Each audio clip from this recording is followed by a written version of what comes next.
నమస్తే, welcome to non stop news. రోజంతా బిజీగా ఉన్నారా? న్యూస్ అప్డేట్స్ మిస్ అయ్యారా? డోంట్ వరీ, బ్రేక్స్ లేకుండా బోర్ కొట్టకుండా నాన్ స్టాప్ న్యూస్ ప్రతిరోజు రాత్రి 9 గంటలకు. నేను అనుశ్రీ. తెలంగాణలో ఐపీఎస్ల బదిలీలు కొనసాగుతున్నాయి. తాజాగా మరోసారి పెద్ద సంఖ్యలో ఐపీఎస్ల బదిలీలు జరిగాయి. హైదరాబాద్ మల్టీ జోన్ ఐజీగా సుధీర్ బాబును బదిలీ చేసింది ప్రభుత్వం. రాచకొండ సిపిగా తరుణ్ జోషిని నియమించింది. రామగుండం సిపిగా M Srinivasulu, Cyberabad traffic joint సిపిగా జోయల్ డేవిస్, సిఐడి డిఐజీగా నారాయణ నాయక్ను ప్రభుత్వం నియమించింది. హైదరాబాద్ ఈస్ట్ జోన్ డీసీపీగా గిరిధర్, హైదరాబాద్ సౌత్ వెస్ట్ డీసీపీగా ఉదయ్ కుమార్ రెడ్డిని నియమించారు.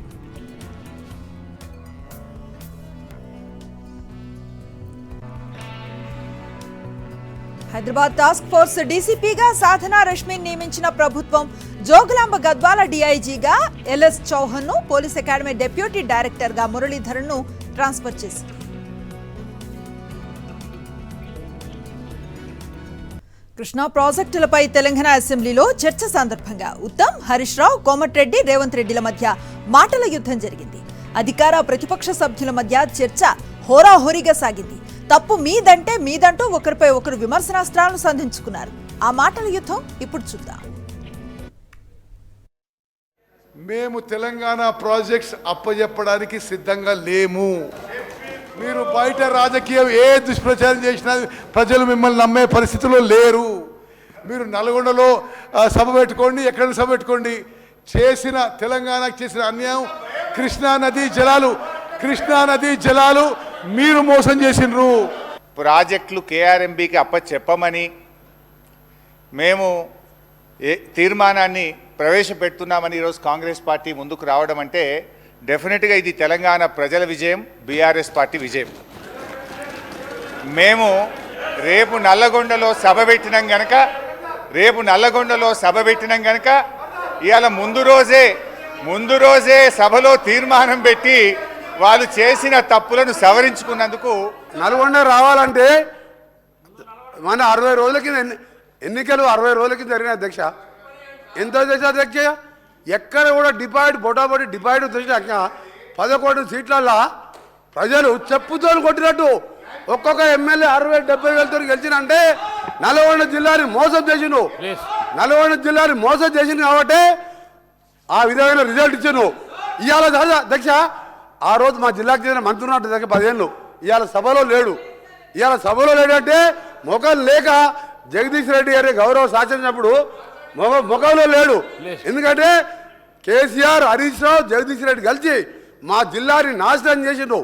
కోమటిరెడ్డి వెంకటరెడ్డి గారు మాట్లాడినటువంటి వ్యాఖ్యలు ఆయన విత్డ్రా చేసుకోవాలి, బేషరతుగా క్షమాపణ చెప్పాలి, లేదంటే మీరైనా దాన్ని సభ యొక్క రికార్డుల నుంచి తొలగించాలి. అప్పటిదాకా నేను మాట్లాడడం సార్. ఇప్పుడు ఒక రాష్ట్రాన్ని సాధించిన కేసీఆర్ను 10 ఏళ్ల ముఖ్యమంత్రి గారిని పట్టుకొని అటువంటి భాష మాట్లాడడం తగదు. మేము కూడా అనొచ్చు, రాహుల్ గాంధీ గారిని అమేథీలో చెప్పుతో కొట్టారని మేము అనలేమా? So let him withdraw the word then I will speak. లేదా మీరైనా తొలగించండి. 2009లో ఒక వ్యక్తి కరీంనగర్ జిల్లా ప్రజలు తరుముతే అక్కడి నుంచి పారిపోయి పాలమూరు జిల్లాకు వలస వస్తే అయ్యో పాపం వలస వచ్చిండని చెప్పి ఆదరించి ఎంపీగా గెలిపిస్తే పోయి అదే పత్తాటు పోయిండు. ఇప్పుడు రేవంత్ రెడ్డి గారు కూడా తెలంగాణ ఉద్యమం గురించో తెలంగాణ గురించి మాట్లాడితే దయ్యాలు వేదాలు వెళ్ళించినట్టు ఉంటుంది. ఈయన మాట్లాడేది అధ్యక్ష. ఇప్పుడు ఈయన గారు కేసీఆర్ గారిని కరీంనగర్ నుంచి తరిమితే మహబూబ్నగర్ వచ్చిందన్నారు. ఆయన జీవితంలో ఓటమెరగని నాయకుడు. సిద్దిపేటలో అయినా, కరీంనగర్ అయినా, మహబూబ్ నగర్ అయినా, గజ్వేల్ అయినా. మరి నిన్ను కొడంగల్ ధర్మితే నువ్వు మల్కాజిగిరికి వచ్చినావా? నువ్వెందుకు వచ్చినావు మల్కాజిగిరికి? 1 వేలు మమ్మల్ని చూపిస్తే 2 ఏళ్ళు మిమ్మల్ని చూపిస్తాయి. ఆంధ్రప్రదేశ్లో 6100 ఉపాధ్యాయ ఉద్యోగాల భర్తీ కోసం ప్రభుత్వం సిద్ధమవుతోంది. ఇందులో భాగంగా ఇవాళ డిఎస్సి నోటిఫికేషన్ విడుదల చేసింది. అధికారికంగా వెబ్సైట్ ప్రారంభం, దరఖాస్తుల స్వీకరణ ప్రక్రియ కూడా మొదలైంది. ఈ నెల 21 వరకు ఫీజు చెల్లింపుకు గడువు ఇవ్వగా ఫిబ్రవరి 22 వరకు దరఖాస్తులను స్వీకరించనున్నారు. ఏపీ డిఎస్సి నోటిఫికేషన్ విడుదలైంది. 6100 పోస్టులతో కూడిన నోటిఫికేషన్ను విద్యాశాఖ మంత్రి బొత్స సత్యనారాయణ విడుదల చేశారు. ఎస్జిటిలు 2280, స్కూల్ అసిస్టెంట్లు 2299, టీజీటీలు 1264, పీజీటీలు 215, ప్రిన్సిపల్స్ 42 పోస్టులకు నోటిఫికేషన్ విడుదలైంది. ఫిబ్రవరి 21 వరకు ఫీజు చెల్లింపునకు గడువు ఇచ్చారు. ఫిబ్రవరి 22 వరకు దరఖాస్తులను స్వీకరించనున్నారు. మార్చి 5 నుంచి హాల్ టికెట్లు డౌన్లోడ్ చేసుకునే అవకాశం ఉంది. మార్చి 15 నుంచి 30 వరకు ఆన్లైన్లో పరీక్షలు నిర్వహించనున్నారు. ఉదయం 9:30 నుంచి 12 గంటల వరకు ఒక సెషన్, మధ్యాహ్నం 2:30 నుంచి సాయంత్రం 5 గంటల వరకు 2 సెషన్ నిర్వహించనున్నారు. మార్చి 31న ప్రాథమిక కీ విడుదల చేయనున్నారు. ఏప్రిల్ 1న ప్రాథమిక కీపై అభ్యంతరాలు స్వీకరించనున్నారు. ఏప్రిల్ 2న ఫైనల్ కి, ఏప్రిల్ 7న డిఎస్సి ఫలితాలు విడుదల చేయనున్నారు. 2018 సిలబస్ ప్రకారమే డిఎస్సి పరీక్షలు జరగనున్నాయి. జనరల్ కేటగిరీ అభ్యర్థులకు గరిష్ట వయోపరిమితి 44 ఏళ్లు కాగా, రిజర్వ్ కేటగిరీ అభ్యర్థులకు మరో 5 ఏళ్లు పెంచారు. కాగా వచ్చే ఏప్రిల్ నాటికి ఖాళీ అయ్యే ఉపాధ్యాయ ఖాళీలన్నింటినీ రానున్న డిఎస్సి ద్వారా భర్తీ చేయడం జరుగుతుందన్నారు. మంత్రి బొత్స సత్యనారాయణ మీడియాతో మాట్లాడుతున్నారు. లైవ్ చూద్దాం.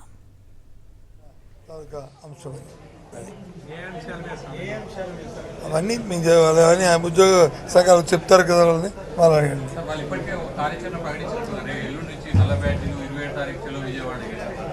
నాకైతే ఫైనాన్షియల్ మ్యాటర్స్ కూడా అని చెప్పాము. ఈ నెల వచ్చే నెల లోపల 5,500 కోట్ల వరకు సుమారు దాన్ని రిలీజ్ చేస్తామని చెప్పాము. ఎవ్రీథింగ్ అంతా కూడా అవన్నీ కూడా ఏ అకౌంట్ ఎంత ఉంది, 100% ఏవి చేస్తాం అని చెప్పాము. అవన్నీ వాళ్ళు చెప్తారు. అవన్నీ అది వాళ్ళు చెప్తారు కదండి.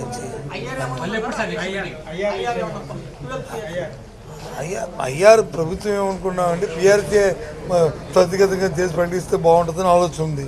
కాదని ఇంతలోపు వచ్చి ఐఆర్ ఇవ్వాలని వాళ్ళు అడుగుతున్నారు. అది ఇది అసాధ్యం అయితే అప్పుడు దాని మీద ఆలోచించేద్దాం.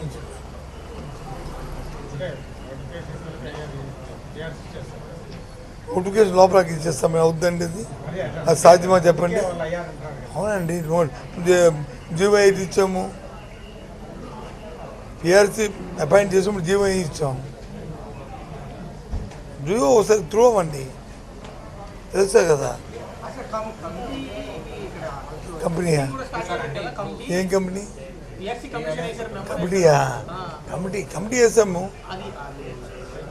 స్టార్ట్ చేయమని చెప్తాం. వాళ్ళు వర్క్ అవుతుంది ఏప్రిల్ నుంచి చెప్తాము, మీరు వర్క్ స్టార్ట్ చేయండి అని చెప్పి వాళ్ళకి ఇన్ఫార్మ్ చేసి వాళ్ళు రిక్వెస్ట్ చేసి చేస్తాం. వాళ్ళని కమిటీకి కూడా చెప్తాం.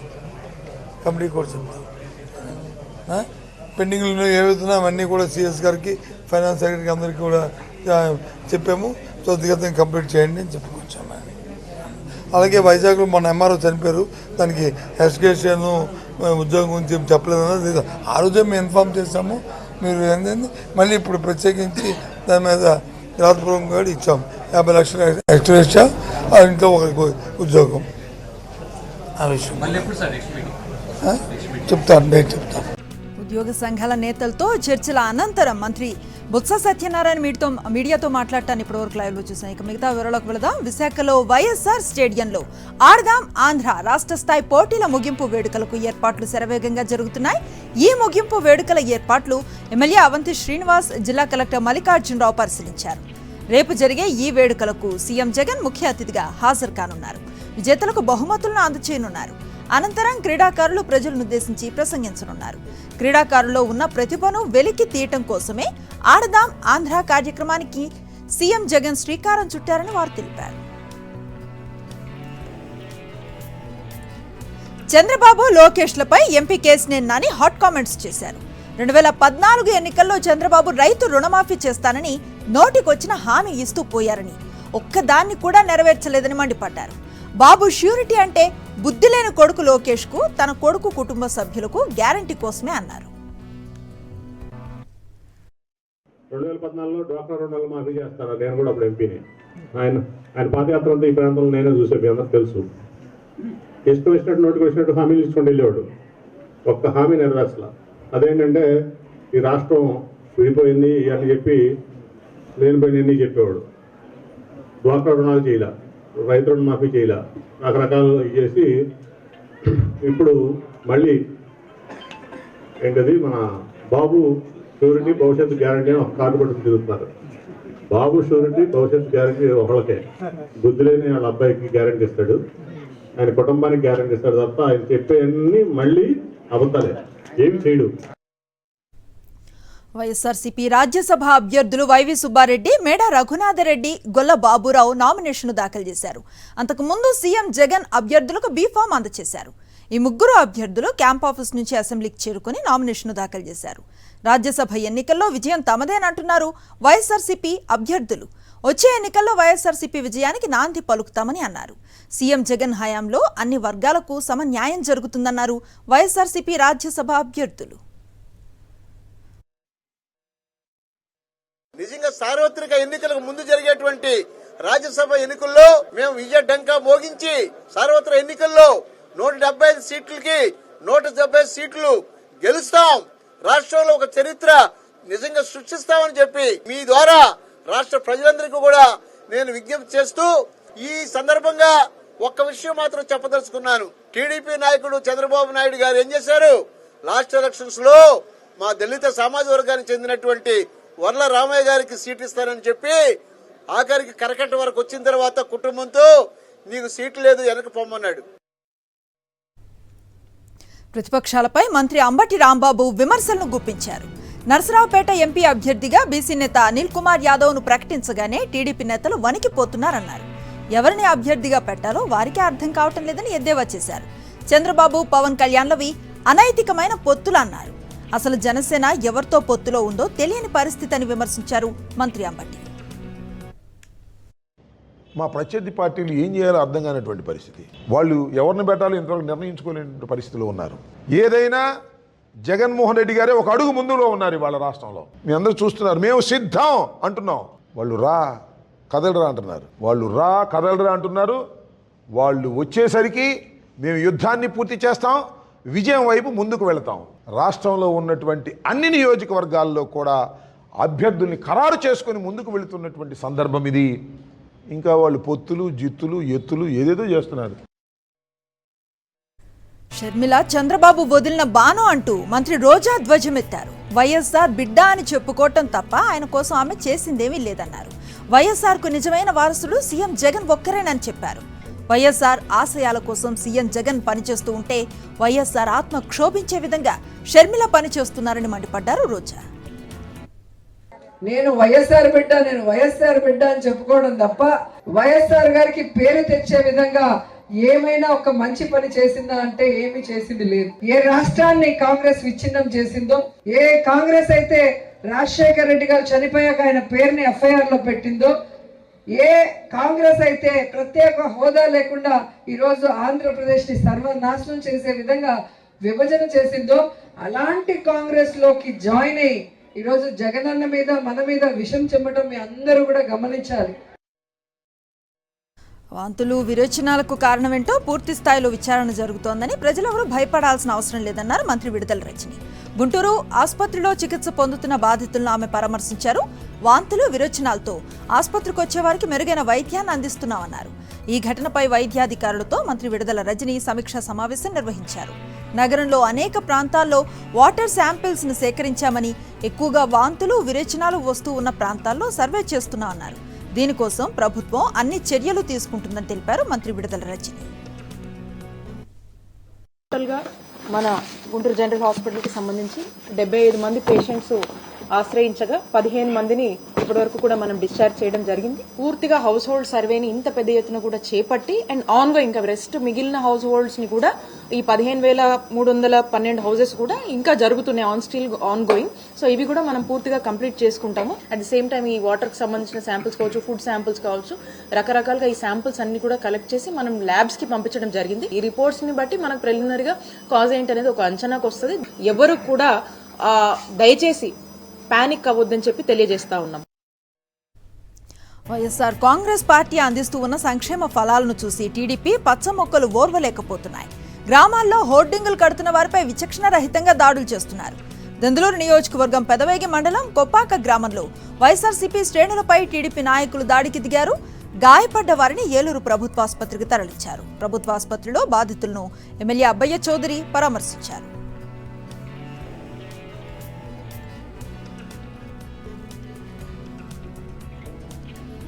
రాజకీయంగా ఎదుర్కోలేకే వైఎస్ఆర్సీపీ కార్యకర్తలపై టీడీపీ దాడులు చేస్తోందని మండిపడ్డారు ఎమ్మెల్యే అబ్బయ్య చౌదరి.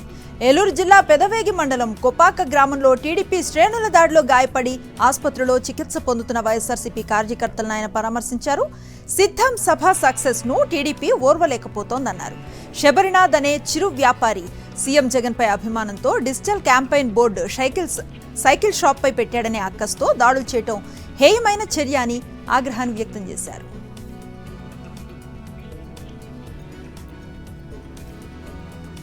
ఇక మరోవైపు కృష్ణా జలాల పరిరక్షణ పేరిట రేపు నల్గొండలో బహిరంగ సభకు బీఆర్ఎస్ సిద్ధమైంది.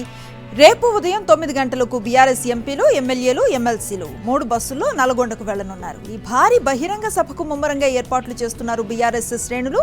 సుదీర్ఘ విరామం తర్వాత కేసీఆర్ ఈ భారీ బహిరంగ సభలో పాల్గొనున్నారు. తాజా పరిణామాల నేపథ్యంలో కేసీఆర్ ఏం మాట్లాడతారన్న దానిపై ఆసక్తి నెలకొంది.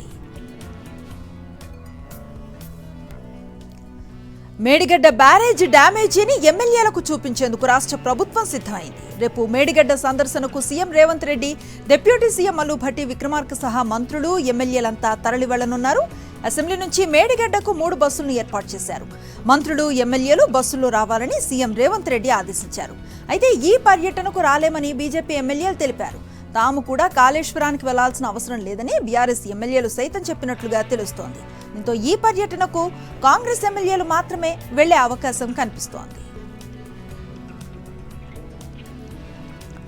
తెలంగాణ ప్రభుత్వం నిరుద్యోగులకు గుడ్ న్యూస్ చెప్పింది. ఉద్యోగ నియామక పరీక్షల వయో పరిమితిని సడలిస్తూ ప్రభుత్వం ఆదేశాలిచ్చింది. అభ్యర్థుల వయో పరిమితిని 44 నుంచి 46 ఏళ్లకు పెంచుతూ ఉత్తర్వులు జారీ చేసింది.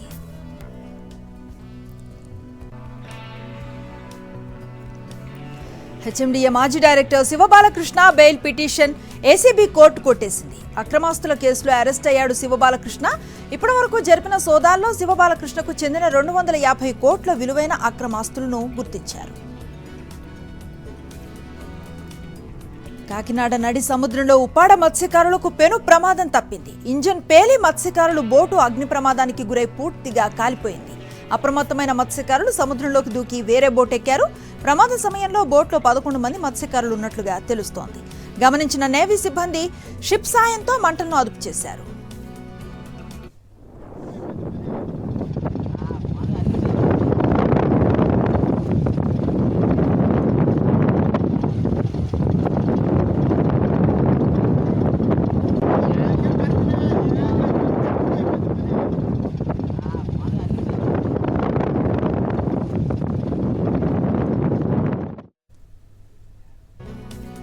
బీహార్ అసెంబ్లీలో బల పరీక్ష నెగ్గారు ముఖ్యమంత్రి నితీష్ కుమార్.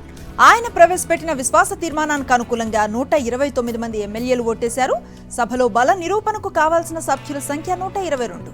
దీంతో విశ్వాస పరీక్ష నెగ్గారు సీఎం నితీష్ కుమార్. బీజేపీతోనే తన ప్రయాణమని, ఇక బయటకు వెళ్లే ప్రసక్తే లేదని స్పష్టం చేశారు. విశ్వాస తీర్మానంపై ఓటింగ్ కు ముందే సభ నుంచి వాకౌట్ చేశారు ఆర్జేడీ నేతృత్వంలో మహాకూటమి ఎమ్మెల్యేలు.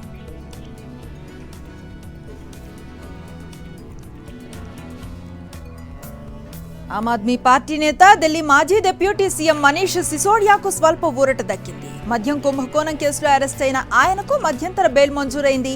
మేనకోడల్ పెళ్లికి హాజరయ్యేందుకు 3 రోజుల బెయిల్ ఇచ్చింది Delhi court. Delhi liquor policy scam కేసులో గతేడాది ఫిబ్రవరి 26న అరెస్ట్ అయ్యారు మనీష్ సిసోడియా. రాష్ట్రాల్లో ఉప ముఖ్యమంత్రులను నియమించడాన్ని సవాల్ చేస్తూ దాఖలైన పిటిషన్ను సుప్రీంకోర్టు కొట్టేసింది. ఈ విధానాన్ని అనుసరించడం రాజ్యాంగ ఉల్లంఘన కాదని స్పష్టం చేసింది. డిప్యూటీ సీఎంల నియామకాన్ని సవాల్ చేస్తూ పబ్లిక్ పొలిటికల్ పార్టీ సుప్రీంకోర్టులో ప్రజా ప్రయోజన వ్యాజ్యాన్ని దాఖలు చేసింది. ఉప ముఖ్యమంత్రి పదవి ఇవ్వటం రాజ్యాంగంలోని నిబంధనను ఉల్లంఘించడమేనని, దీని ద్వారా రాష్ట్రాలు తప్పుడు ఉదాహరణగా నిలుస్తున్నాయని పిటిషనర్ ఆరోపించారు. చీఫ్ జస్టిస్ నేతృత్వంలో ధర్మాసనం దీనిపై విచారణ జరిపింది. సీనియర్ నేతలకు అధిక ప్రాధాన్యతనిచ్చేందుకు రాష్ట్రాల్లో డిప్యూటీ సీఎంలను నియమిస్తుంటారని, ఇది రాజ్యాంగ విరుద్ధం కాదని పేర్కొన్నారు CJI justice DY Chandrachud. Shiv Sena NCP తర్వాత మహారాష్ట్రలో ఆపరేషన్ కాంగ్రెస్ ను వేగవంతం చేసింది బీజేపీ. మహారాష్ట్ర మాజీ ముఖ్యమంత్రి అశోక్ చవాన్ కాంగ్రెస్ పార్టీకి రాజీనామా చేశారు. ఈ మేరకు స్పీకర్ ను కలిసి రాజీనామా లేఖను సమర్పించారు. అశోక్ చవాన్ బీజేపీలో చేరటం ఖాయమైనట్లుగా తెలుస్తోంది. ఆయనకు రాజ్యసభ సభ్యత్వం ఇవ్వనున్నట్లుగా సమాచారం. కీలక నేతలు మిలింద్ దేవరా, బాబా సిద్దికి ఇప్పటికే కాంగ్రెస్ కు గుడ్ బై చెప్పారు. తాజాగా అశోక్ చవాన్ వెళ్లిపోయారు. త్వరలో మరో 10 మంది నుంచి 12 మంది కాంగ్రెస్ ఎమ్మెల్యేలు బీజేపీలో చేరనున్నారనే వార్తలు జోరుగా వినిపిస్తున్నాయి. మహారాష్ట్ర అసెంబ్లీలో కాంగ్రెస్ కు మొత్తం 44 మంది సభ్యులు ఉన్నారు. తమిళనాడులో గవర్నర్, డీఎంకే ప్రభుత్వం మధ్య విభేదాలు మరోసారి బయటపడ్డాయి. బడ్జెట్ సమావేశాల సందర్భంగా అసెంబ్లీలో ప్రారంభ ప్రసంగాన్ని చేసేందుకు నిరాకరించారు గవర్నర్ ఆర్ఎన్ రవి. స్టాలిన్ సర్కార్ జాతీయ గీతాన్ని గౌరవించలేదంటూ సభ నుంచి వెళ్లిపోయారు. తన ప్రసంగానికి ముందు, తర్వాత జాతీయ గీతం ఆలపించాలని ప్రభుత్వాన్ని కోరారు గవర్నర్ ఆర్ఎన్ రవి. అయితే స్టాలిన్ సర్కార్ మాత్రం ముందుగా తమిళనాడు రాష్ట్ర గీతాన్ని, ఆ తర్వాత జాతీయ గీతాన్ని ఆలపించింది. దీంతో ఆగ్రహాన్ని వ్యక్తం చేసిన గవర్నర్ ఆర్ఎన్ రవి సభలో ప్రసంగించేందుకు నిరాకరించారు. ప్రభుత్వం ఇచ్చిన ప్రసంగంలో చెప్పిన చాలా అంశాలతో విభేదిస్తున్నానని, వాటిని పేర్కొంటే రాజ్యాంగాన్ని అపహాస్యం చేయటమే అవుతుందంటూ వెంటనే అసెంబ్లీ నుంచి వెళ్లిపోయారు. గవర్నర్ వెళ్లిపోవడంతో ఆయన ప్రసంగాన్ని స్పీకర్ ఎం అప్పావు చదివి వినిపించారు. భారతీయ యూపీఐ సేవలు మరో 2 దేశాల్లో అందుబాటులోకి వచ్చాయి. శ్రీలంక, మారిషస్ లో యూపీఐ సర్వీసులను వర్చువల్ గా ప్రారంభించారు ప్రధాని నరేంద్ర మోదీ. శ్రీలంక అధ్యక్షుడు రనిల్ విక్రమసింఘే, మారిషస్ ప్రధాని ప్రవింద్ జుగన్నాథ్ వీడియో కాన్ఫరెన్స్ ద్వారా ఈ కార్యక్రమంలో పాల్గొన్నారు. యూపీఐ సేవల అనుసంధానంతో శ్రీలంక, మారిషస్ లో డిజిటల్ ట్రాన్స్ఫర్మేషన్ వేగవంతం అవుతుందన్నారు ప్రధాని మోదీ. పంజాబ్, హర్యానా రైతులు మళ్లీ పోరుబాటు పట్టారు. కనీస మద్దతు ధరకు చట్టబద్ధత, స్వామినాథన్ కమిషన్ సిఫార్సుల అమలు చేయడంతో పాటు రైతులు, వ్యవసాయ కార్మికులకు పెన్షన్ సదుపాయం, గతంలో రైతులపై పెట్టిన కేసులను ఉపసంహరించుకోవాలన్న డిమాండ్తో ఢిల్లీ చలో మార్చ్కు పిలుపునిచ్చారు. పంజాబ్, హర్యానాలకు చెందిన దాదాపు 200కు పైగా రైతు సంఘాలు ఈ మార్చ్లో పాల్గొంటున్నాయి. వందల సంఖ్యలో రైతులు ట్రాక్టర్లపై ఢిల్లీకి బయలుదేరారు. పోలీసులు బారికేడ్లను తొలగించేందుకు ట్రాక్టర్లకు కల్టివేటర్లను బిగించారు కొందరు రైతులు. మరోవైపు రైతు సంఘాల నేతలను కేంద్ర ప్రభుత్వం చర్చలకు ఆహ్వానించింది. సంయుక్త కిసాన్ మోర్చా, కిసాన్ మజ్దూర్ మోర్చాతో పాటు ఇతర సంఘాల ప్రతినిధులతో కేంద్ర మంత్రులు పీయూష్ గోయల్, అర్జున్ ముండా, నిత్యానంద్ రాయ్ చండీగఢ్లో చర్చలు జరపనున్నారు. గత వారం ఢిల్లీ సరిహద్దులో వీరి మధ్య ఓసారి చర్చా ప్రక్రియ జరిగింది. రైతులతో చర్చించాలని కేంద్రానికి విజ్ఞప్తి చేసిన పంజాబ్ సీఎం భగవంత్ మాన్ పంజాబ్, భారత్ మధ్య సరిహద్దు నిర్మించొద్దంటూ ఘాటు వ్యాఖ్యలు చేశారు. అల్ జజీరా జర్నలిస్ట్ మహమ్మద్ వాషాపై సంచలన ఆరోపణలు చేసింది ఇజ్రాయెల్ డిఫెన్స్ ఫోర్స్. పాలస్తీనాకు చెందిన ఈ జర్నలిస్ట్ హమాస్ మిలిటరీ వింగ్ కీలక కమాండర్లో ఒకరని ఆరోపించింది. ఈ మేరకు వాషాకు సంబంధించిన కొన్ని ఫోటోలను రిలీజ్ చేసింది ఇజ్రాయెల్ డిఫెన్స్ ఫోర్స్. గాజా స్ట్రిప్లో హమాస్ ఆపరేషన్ సందర్భంగా స్వాధీనం చేసుకున్న ఓ ల్యాప్టాప్ నుంచి ఈ ఫోటోలు సేకరించినట్లుగా పేర్కొంది. కాగా ఈ ల్యాప్టాప్ మహమ్మద్ వాషాదేనని తేలిందని ఐడిఎఫ్ వెల్లడించింది. అతడు హమాస్కు చెందిన anti tank missile unit senior commander అని తెలిపింది. యూఏఈ తొలి హిందూ దేవాలయం బాబ్స్ మందిర్ను బుధవారం ప్రారంభించనున్నారు ప్రధాని నరేంద్ర మోదీ. అబుదాబిలో ఈ ఆలయాన్ని నిర్మించింది స్వామినారాయణ్ సంస్థాన్. ఆలయ ప్రారంభోత్సవం నేపథ్యంలో రేపు అబుదాబి బయలుదేరి వెళ్లనున్నారు ప్రధాని మోదీ. మంగళవారం సాయంత్రం అబుదాబిలో ఏర్పాటు చేసిన ప్రవాస భారతీయుల సమ్మేళనం అహ్లాన్లో మోదీలో ప్రసంగించనున్నారు. అబుదాబిలోని జాయద్ స్పోర్ట్స్ సిటీ స్టేడియంలో ఈ కార్యక్రమానికి భారీ ఏర్పాట్లు చేశారు. అనంతరం ఈ నెల 14న బాబ్స్ హిందూ దేవాలయాన్ని ప్రారంభిస్తారు ప్రధాని. 2015 నుంచి ప్రధాని మోదీ యూఏఈకి వెళ్లటం ఇదేడోసారి. అంతర్జాతీయ మార్కెట్స్ నుంచి వచ్చిన నెగిటివ్ ట్రెండ్స్ తో స్టాక్ మార్కెట్స్ నష్టాల్లో ముగిశాయి. సెన్సెక్స్ 523 పాయింట్ల నష్టంతో 71,072 పాయింట్ల వద్ద ముగిసింది. నిఫ్టీ 166 పాయింట్ల నష్టంతో 21,616 పాయింట్ల వద్ద ముగిసింది. ఇక సెక్టార్ సూచీలో సర్వీస్ సూచీలు 2.7%, రియాలిటీ సూచీలు 3.01%, పవర్ సూచీలు 2.90%, మెటల్ సూచీలు 2.73% నష్టపోయాయి. నిఫ్టీ టాప్ గెయినర్స్ లిస్టులో doctor Reddy's 2.68%, Apollo Hospitals 2.60%, Divi's lab 2.28% లాభపడ్డాయి. నిఫ్టీ టాప్ లూజర్స్ లిస్టులో Coal India 4.80%, Hero MotoCorp 2.7%, BPCL 3.89% నష్టపోయాయి.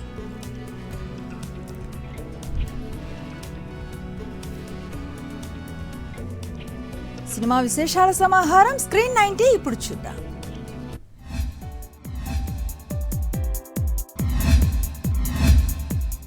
Hanuman movie ప్రపంచవ్యాప్తంగా 300 కోట్ల వసూళ్లు రాబట్టింది. ఇక హిందీలో 50 కోట్ల కలెక్షన్లు సంపాదించింది. వాలంటైన్స్ డే సందర్భంగా ఆనంద్ దేవరకొండ, విరాజ్ అశ్విన్, వైష్ణవి చైతన్య నటించిన బేబీ మూవీ రిలీజ్ కాబోతోంది. నితేష్ తివారీ రూపొందించబోతున్న రామాయణంలో అమితాబ్ బచ్చన్ దశరథుడిగా కనిపించబోతున్నాడట. వివి వినాయక్ కుర్ర హీరో విరాట్ కర్ణతో ఓ సినిమా చేయబోతున్నాడని సమాచారం. ప్రియమణి ప్రధాన పాత్రలో నటించిన భామా కలాపన్ ట్రైలర్ లేటెస్ట్ గా విడుదలైంది.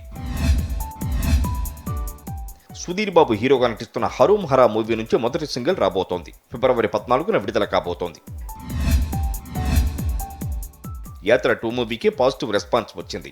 ఈ మూవీ నుంచి బగబగ మండే వీడియో సాంగ్ లేటెస్ట్ గా విడుదలైంది. యాండే నోట్స్ ప్రధాన పాత్రలో కనిపించబోతున్న Deadpool and Wolverine movie teaser latest గా విడుదలైంది. యానిమల్ మరో రికార్డు క్రియేట్ చేసింది. స్పోటిపీలో యానిమల్ ఆల్బమ్ 500 మిలియన్స్ కు పైగా స్ట్రీమ్ అయింది. అత్యంత వేగంగా ఈ నంబర్ను చేరుకున్న చిత్రంగా నిలిచింది.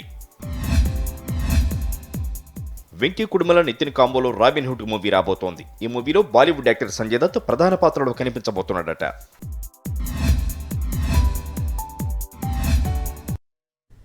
రోజంతా బిజీగా ఉన్నారా? మీ చుట్టూ ఏం జరుగుతుందో తెలుసుకోలేకపోతున్నారా? డోంట్ వరీ, రోజు రాత్రి 9 గంటలకు రెడీగా ఉండండి. సాక్షి టీవీ మీకు నాన్ స్టాప్ న్యూస్ అందిస్తుంది.